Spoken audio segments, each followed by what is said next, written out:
So I'll let you do this part. And Hello and welcome to the Rotary eClub of Silicon Valley. My name is Stephen Zoe and I'm the president of this club. Each week we bring to you a new program on education, innovation, and entrepreneurship. This week we have our member Shags to thank for inviting our guest speaker, Laurie Light, to give us a program on health benefits of cannabis extracts. But before we have Shags introduce his speaker, I would like to first have everyone on this call introduce themselves, starting with, as I see it on my screen below me, Nathan Gildart. Hi, I'm Nathan Gildart. I'm from Halifax, Nova Scotia, Canada. Currently live in Tokyo. Have been there for 20 years, about to move a little bit south to Nagoya.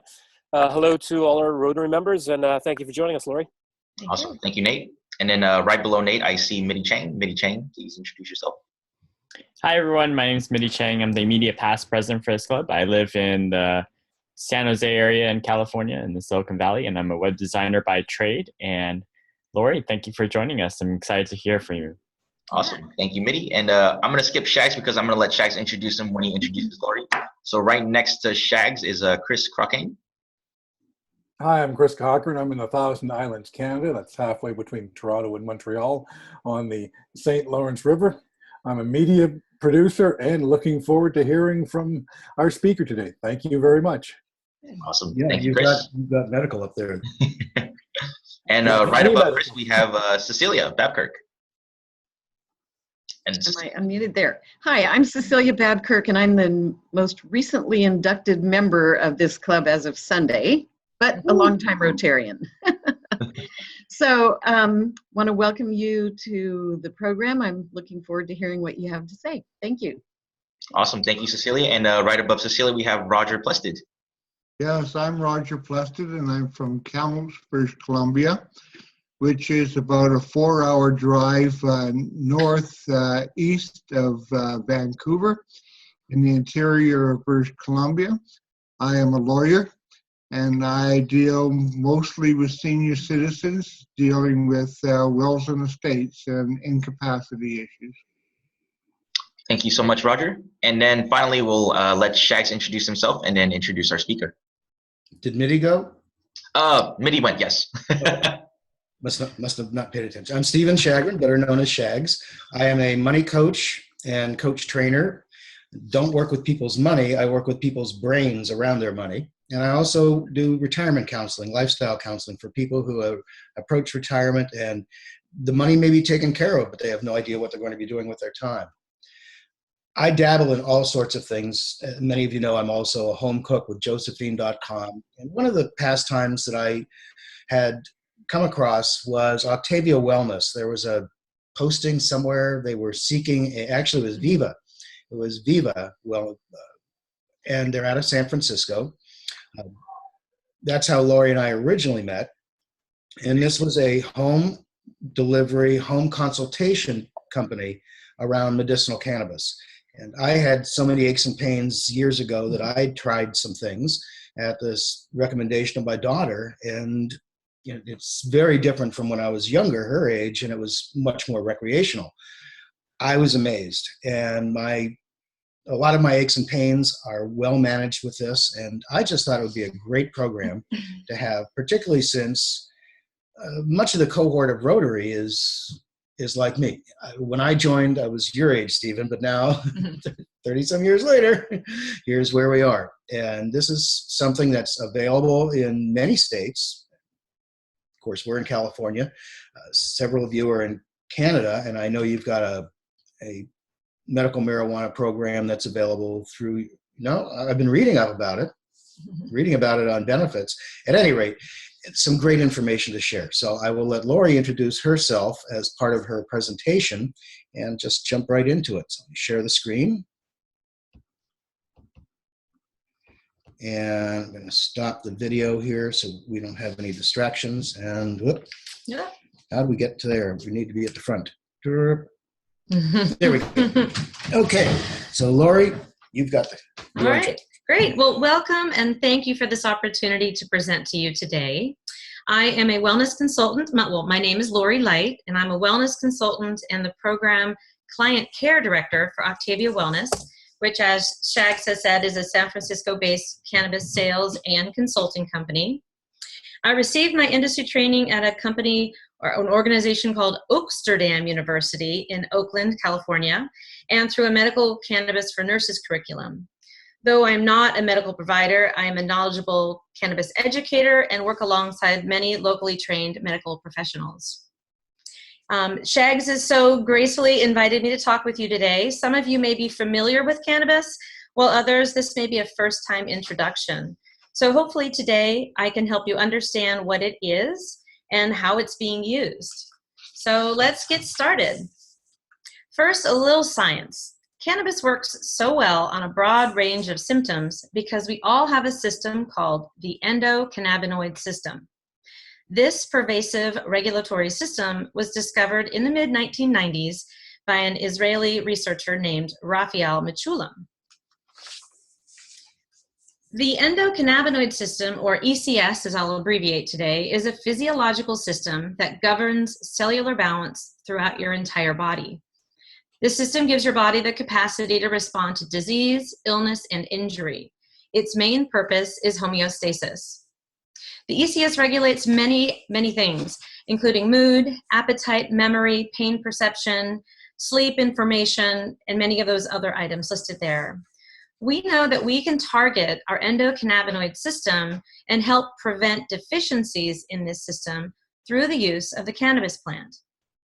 A great analogy I was taught about how to think about this system is to think about Goldilocks and the Three Bears. This classic fairy tale illustrates the idea that the best outcome often lies somewhere in the middle between two extremes. So homeostasis, it is the maintenance of a stable internal environment despite fluctuations in the external environment. Our bodies don't want its temperatures to be too hot or too cold, blood sugar levels to be too high or too low, and so on. So the conditions need to be just right for our cells to maintain optimum performance. The body's endocannabinoid system is this vital system for helping maintain homeostasis, and it helps cells stay in their Goldilocks zone. According to Deepak Chopra, and there was a recent article just listed in early July about the invisible epidemic. So if you're interested in Deepak Chopra and what he has to say, he just wrote an article. This happened to be posted in the Huffington Post, but it's posted all over the internet about the invisible epidemic, which is inflammation. According to Deepak Chopra, some of the ways we can achieve a thriving homeostatic system is to have a balanced lifestyle, or get a good night's sleep, have a calm and unconflicted mind, eat a healthy whole foods diet, and by reducing our stress and anxiety. Easier said than done. But what if we've tried all of this and we still can't achieve this homeostasis? We're still in pain, we're not sleeping well, or we have anxiety. What else can we do? Well, we can look to cannabis to help us balance our bodies. And to learn more about how cannabis works, let's talk about cannabinoids. Cannabinoids are the bioactive chemical compounds in the cannabis plant that provide relief for a wide range of symptoms, including pain, anxiety, depression, inflammation, and allergies. There are about 100 cannabinoids in the cannabis plant, but most commonly known are CBD, or cannabidiol, and THC, tetrahydrocannabinol. I'll come back to CBD and THC in more detail shortly.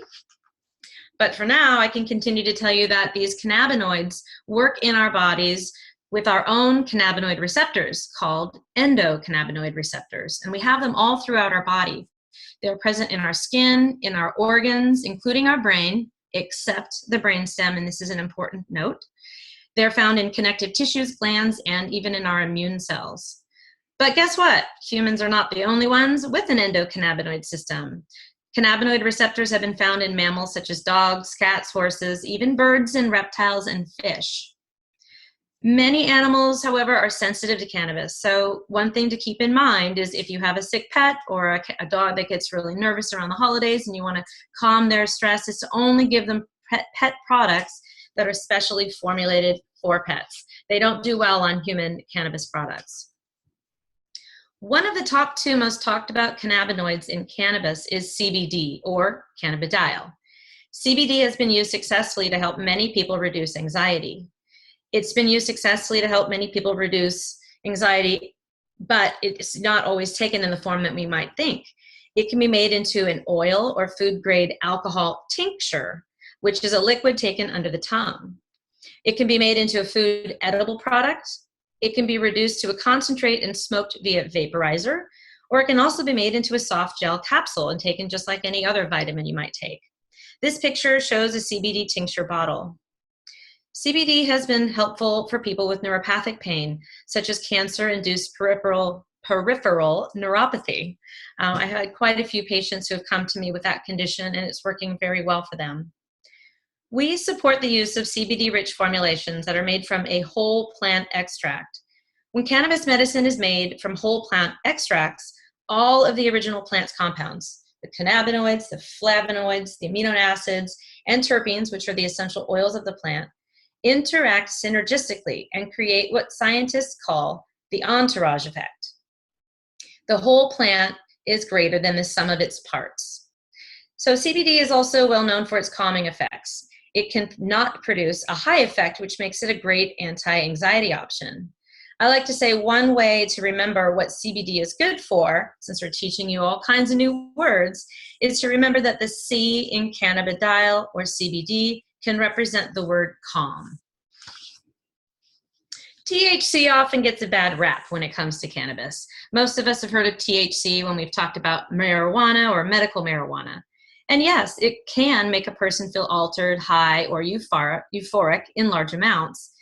But THC is also a powerhouse when it comes to pain reduction and can be taken in microdosed or low amounts for a reduced psychoactive effect. THC is anti-inflammatory and can help with sleep. It also has neuroprotectant qualities. We suggest that those new to cannabis start low and go slow with THC. A starting microdose might look like something like 1.5 to 2.5 milligrams.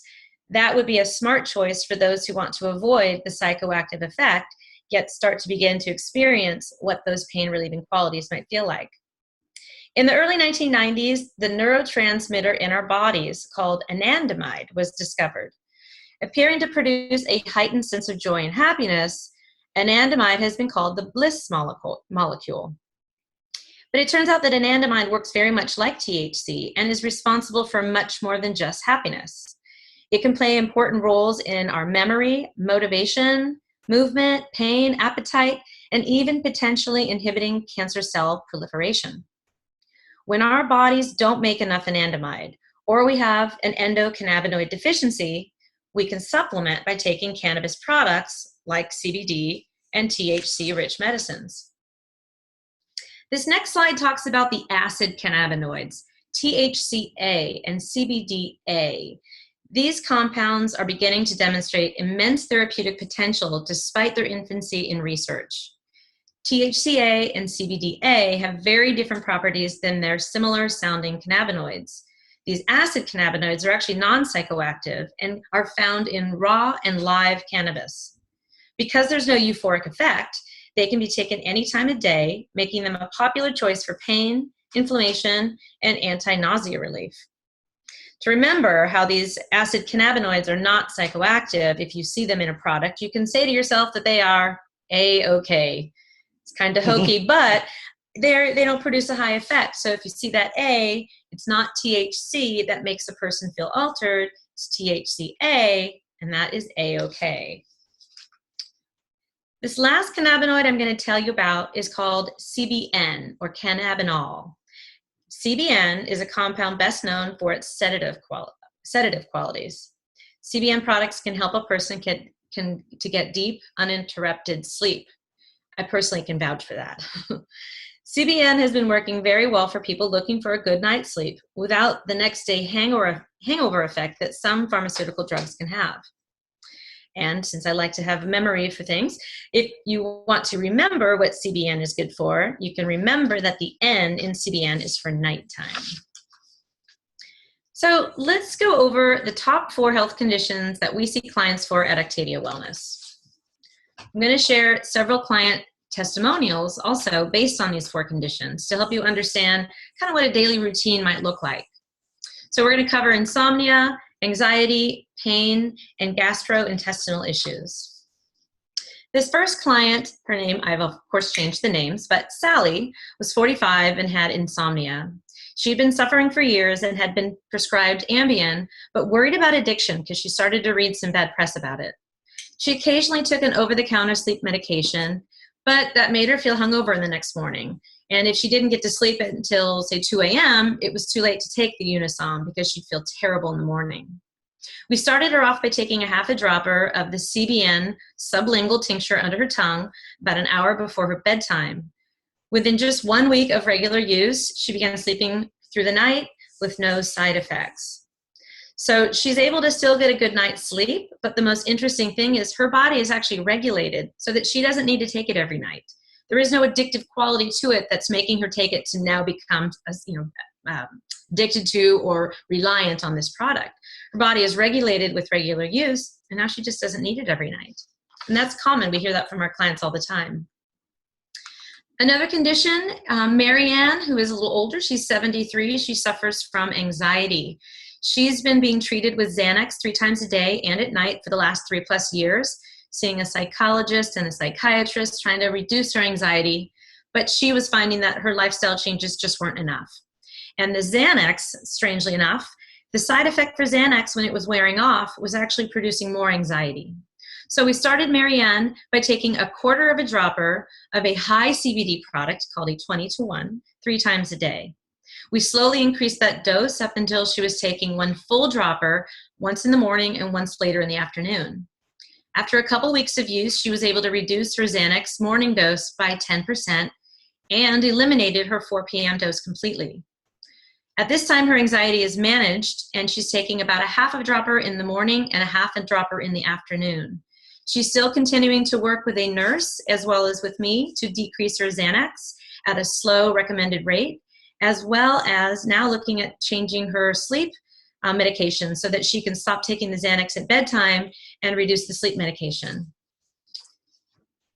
This next client, Lisa, is 55, and she's had lower back pain and arthritis for, I think she had said about 5 years. It's been going for a while, and nothing she had been taking had been working, and she was starting to get an upset stomach by taking over-the-counter pain medicines. We had her take 2 pumps of a product called Reset, which is a microdose product. She would take up to 4 pumps 2 times a day through this process of getting her acclimated to the products.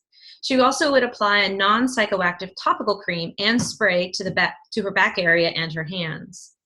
We found that having her take something with a little more THC in the evening was a good choice for her so that she could wake up and not quite be as stiff, and it helped her get a good night's sleep. After 2 months, her pain and inflammation were dramatically reduced in her back and her hands, and she no longer actually needs the 1-to-1 tincture for sleep. What's so great about taking a balanced, full spectrum or whole plant cannabis product regularly is that it's helping our bodies to become homeostatic. Lisa no longer had any trouble sleeping because her pain and inflammation was reduced, and she reported having no trouble stopping the 1-to-1 tincture at night. She continues taking the Reset, even now that her pain is gone, because she has reported having actually some positive side effects. Her gastrointestinal functioning is better, her allergies are decreased, and she feels more energetic during the day. Sometimes side effects can be good. This last client, Jean, she's 83, and she has had severe colitis for many years. She said about 15 years.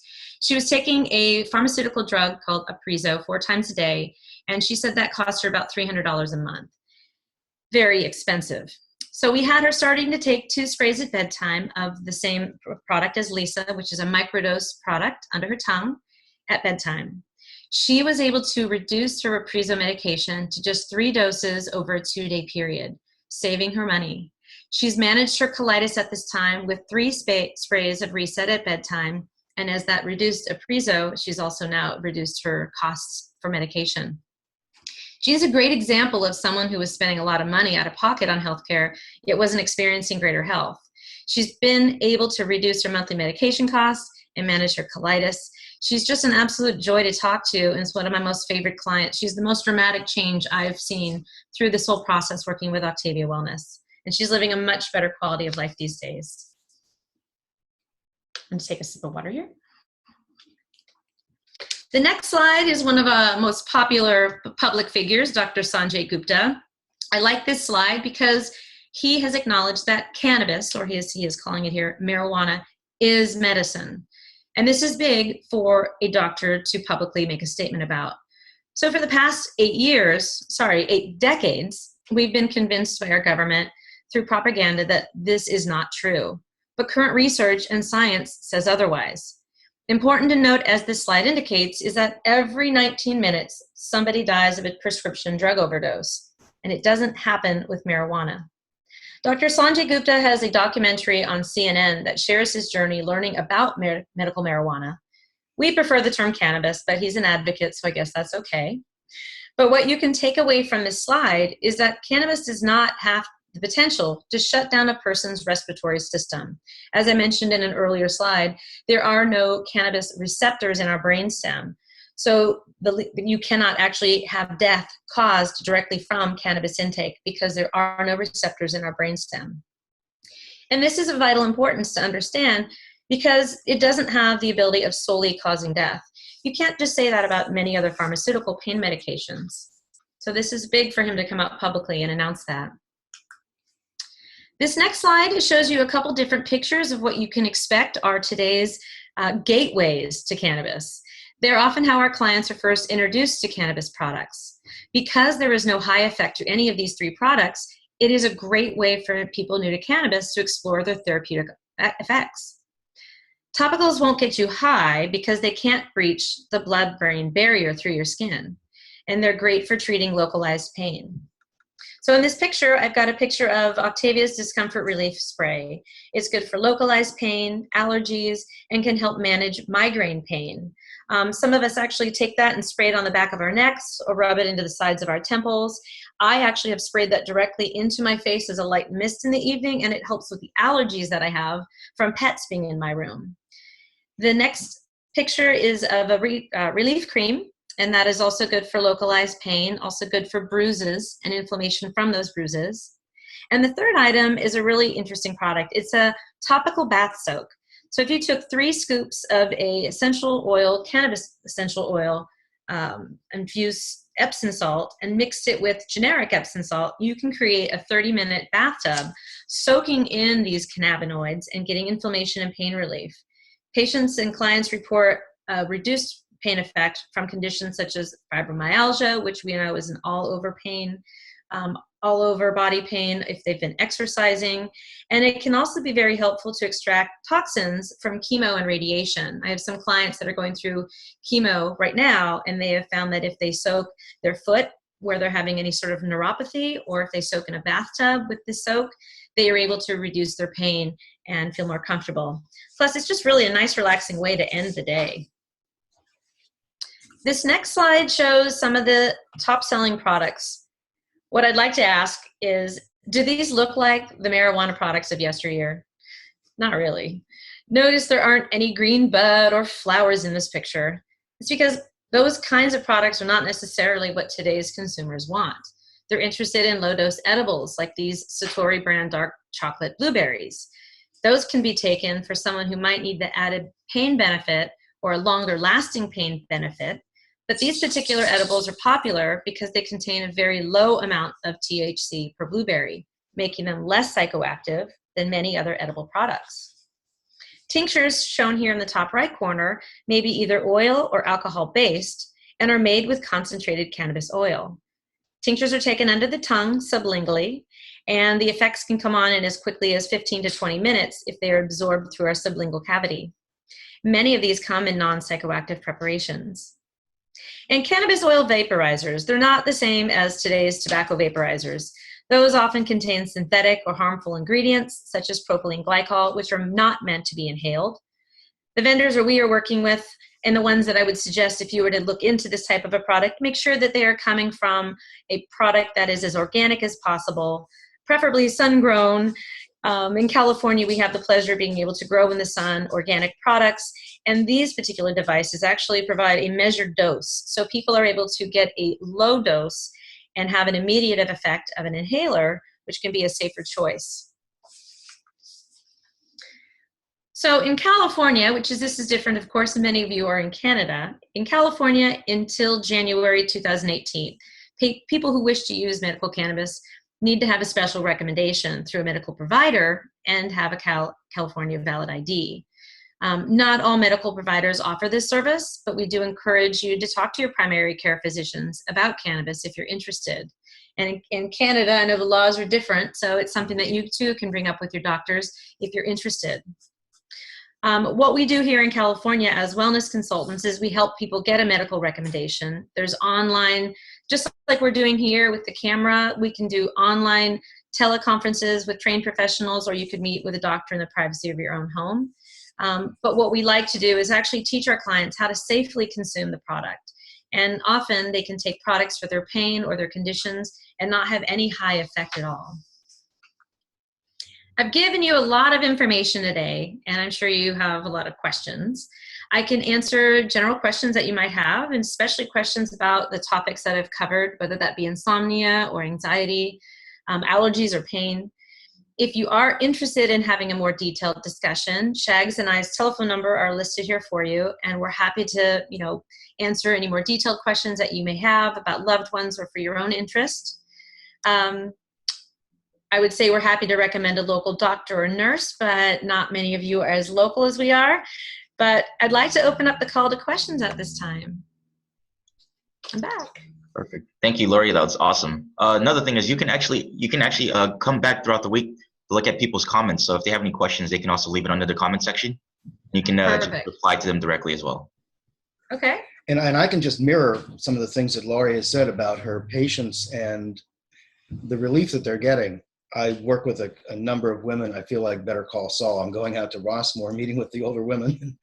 And one of them said that she's had the best sleep ever that she's ever had in years. Her anxiety is reduced. She's even gone to, she likes the little chocolate bars, and she's taking, a microdose of maybe 5 milligrams, which just gets her to sleep and stays asleep, wakes up without any grogginess. She has cut off her medication, her prescription medication, which was for anti-anxiety and helping her with sleep. And she's just so pleased with it. And it's a delight to be able to see people have relief. And one thing that came to me the other day, I get these little cuts when it's really dry, or I do dishes a lot at the tips of my fingers on my thumb. You get cracks. And I don't know if you've ever had that, you know that wherever you go, you're going to bump it. And it hurts. Well, I've been putting on hand cream and other things, and it didn't work. And then I remembered I had this little sample of Flower Power, a very teeny little thing of some cannabis-infused salve. I put it on starting yesterday, and the pain is completely gone. The split is still there, but the pain is gone. And that alone is wonderful. So, wow. Again, personal testimonials to how well these products work. For sure. And for those who like a little more research, there's one more slide I can advance to while we're answering questions, and leave that up for a few minutes so that people can get or take a screenshot of it, and then you've got some links for other research that's out there. Is it possible to actually put that in like the comment sections as well so that people can click on it? Because I know copying that down is Sure. difficult. Can't even spell half the things I see on there. Well, I can send you the PDF of the slide presentation. You can put that up there completely if you like. Okay. Yeah. Okay. Yeah. Good. Okay, so we stop the share. We'll go back to full screen. Sounds good. And we open it up to questions. Anybody have any questions? Roger. Oh, there you go. Let me unmute myself for a second. Okay, good. I would like to present the other side of the story on this matter. First of all, I'm aware of the study from Harvard University and Northwestern that came out in 2014 that indicates that there's an adverse effect to memory from taking cannabis. In addition to that, at this point in time, if you take a look at your DSM-5, you're aware of that, Laurie. DSM-5, I'm not sure what that refers to. Oh, that's the publication that's put out by the American Journal of Psychiatrists. Okay. And as to the interaction between taking various different things and possible side effects. Mm-hmm. Okay. And cannabis is listed in that directory. And that directory goes right across North America and also into Europe as a standard in terms of what is what possible side effects and that you can have from various things like cannabis, and it lists various numbers of things. You will, in light of that, I did have an experience, the last experience that I've had with cannabis was a discussion that I had with a friend or a chap that I know who came to see me because of the fact that the area that I practice law in. And what happened was his wife had, and they're both in their 70s, his wife had fibromyalgia, and she convinced her doctor to recommend to her to take a very small dose of cannabis. Unfortunately, that cannabis, she kept, and he recommended it for a short period of time so that he could monitor her progress in taking it. And unfortunately, after receiving just the very small dose, you wish more and more increases of dosage. And as a result, what's happened at this point of time is the doctor cut her off.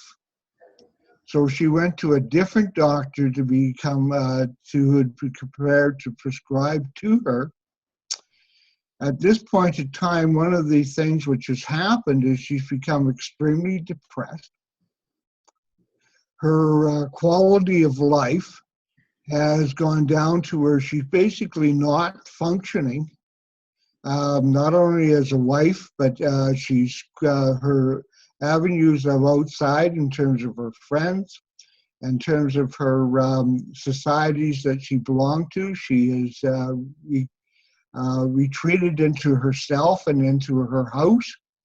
Doesn't come out of her house very much anymore, and has a very serious problem with depression.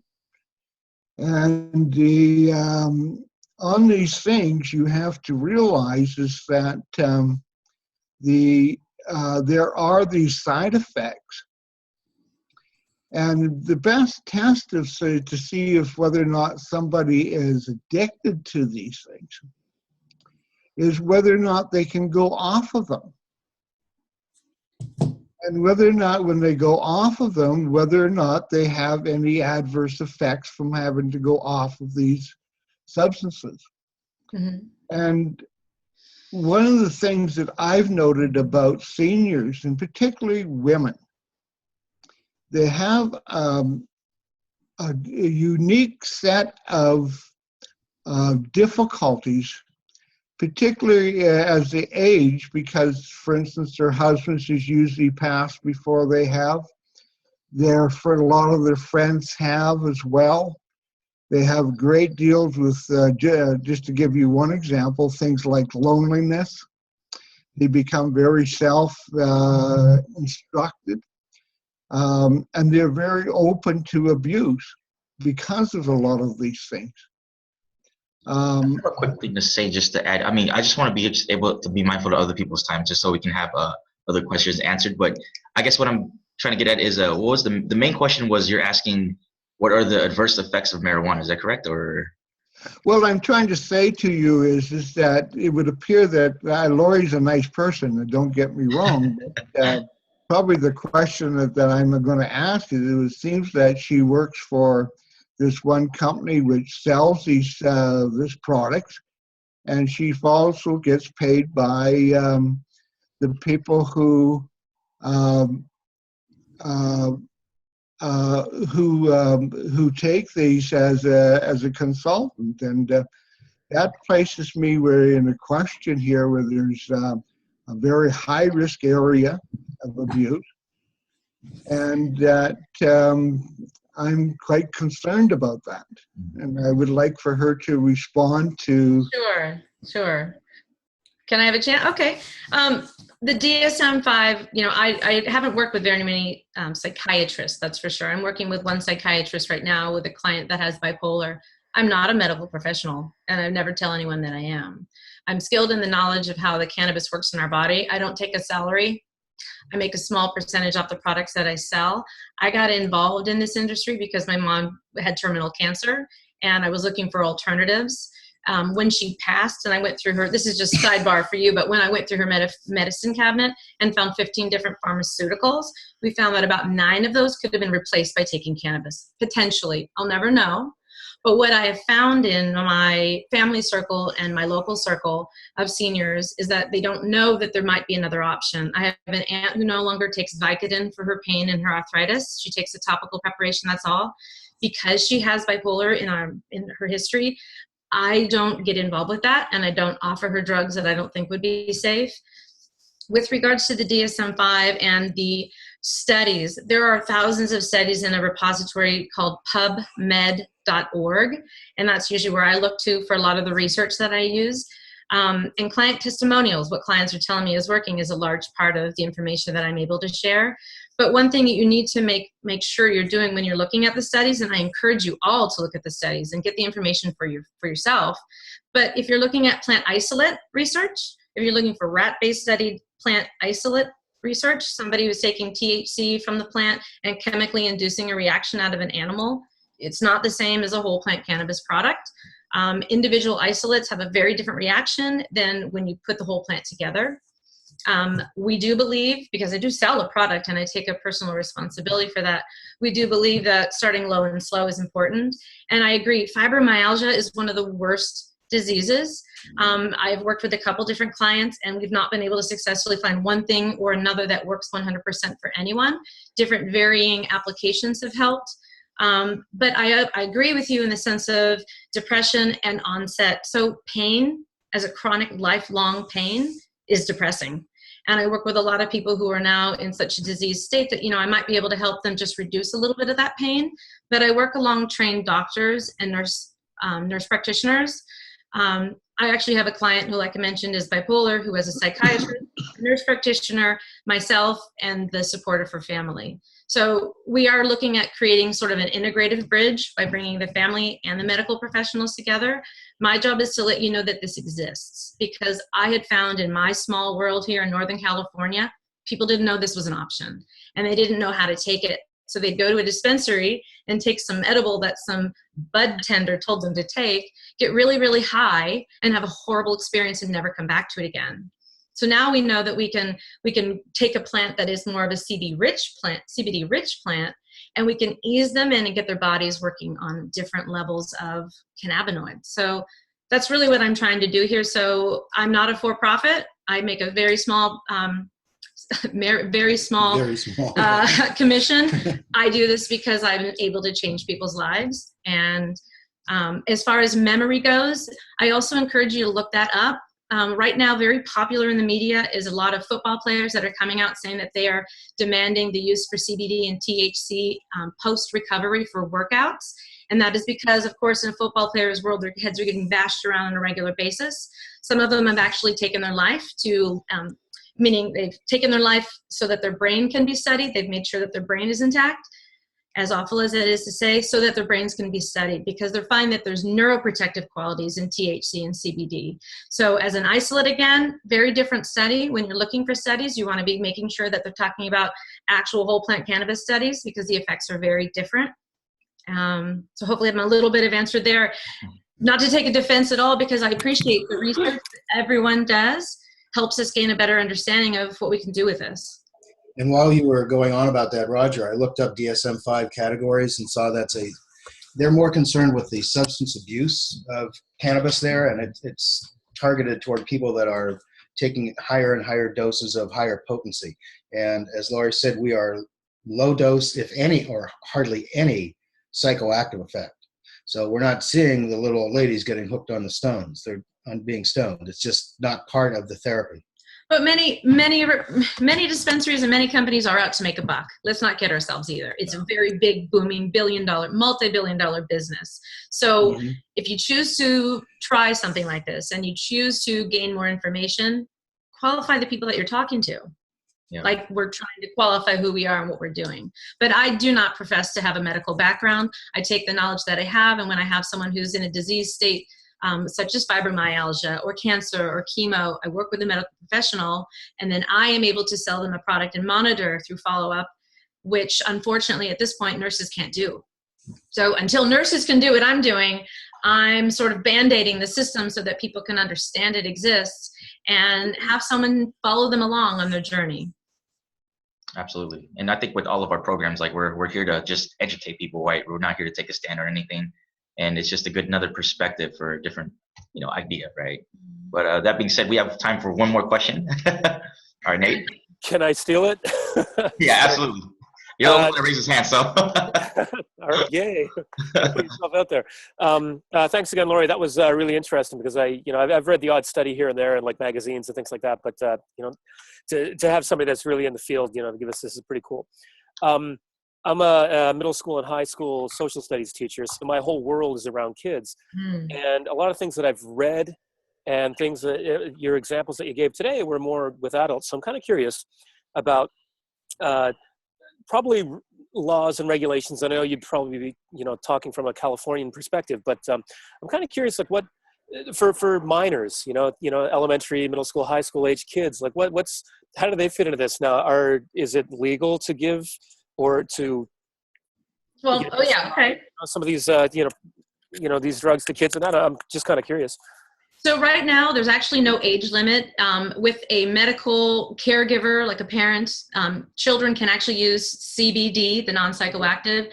And I have some friends that are using it I have one friend who's using it with her son who has anxiety. And we're not talking mild anxiety. We're talking has broken bones and lifelong troubles. So she's using it with a medical provider, and she's asked me for some guidance. So I know that is a rarity. We don't want young high school kids because their brains are still maturing.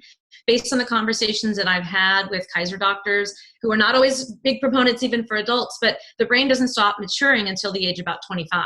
So even though we've got a law that says 21, and I came from the nonprofit world where I was actually teaching elementary schools and middle-aged children about the effects of drugs, alcohol, bullying, and social pressures. So I actually was coming from this preventative and a resiliency background. It wasn't until I had gone through a personal life change that I realized that there was a benefit for adults. But I always make sure people understand, this is not for social use for children. This is not something that's good for growing brains. I stand firm with that. I've got teenagers.